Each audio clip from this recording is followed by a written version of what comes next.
Brazil President Lula da Silva will be in China from Tuesday to Friday this week. Beyond bilateral relations, the top focus of this visit is expected to be trade investment cooperation as well under China's Belt and Road Initiative. The meeting will also talk about joint mediation efforts over the Ukraine crisis. Brazilian officials have said the main goal of the visit is to diversify the country's trade relations with China. Beijing is Brazil's largest consumer for its exports, which mainly consists of soybeans and iron ore. More than 20 deals are expected to be signed, covering areas such as health, agriculture, education, finance, industry, science, and technology.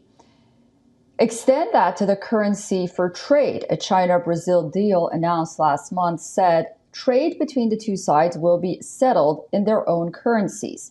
With this, the two nations dished the U.S. dollar as an intermediary. Brazil has already begun to accept trade settlements and investments in the yuan. At the upcoming meeting, the two nations are expected to increase their efforts to de-dollarize their economies. Xi and Lula are expected to discuss the war in Ukraine in the wake of the Chinese president's Moscow visit last month. Lula has repeatedly expressed his willingness to serve as a mediator. According to a Financial Times report, the Brazilian president will propose, quote, a peace club with China to mediate an end to the war in Ukraine. President Lula's idea of a peace club is expected to bring more neutral countries to cooperate on mediation.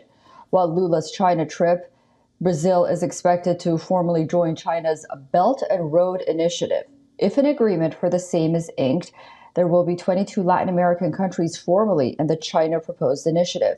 Back in 2022, Argentina signed a memorandum of understanding on cooperation within the framework of the Belt and Road Initiative. If Brazil joins the initiative this time, it means that the BRI has effectively covered the major parts of South American countries.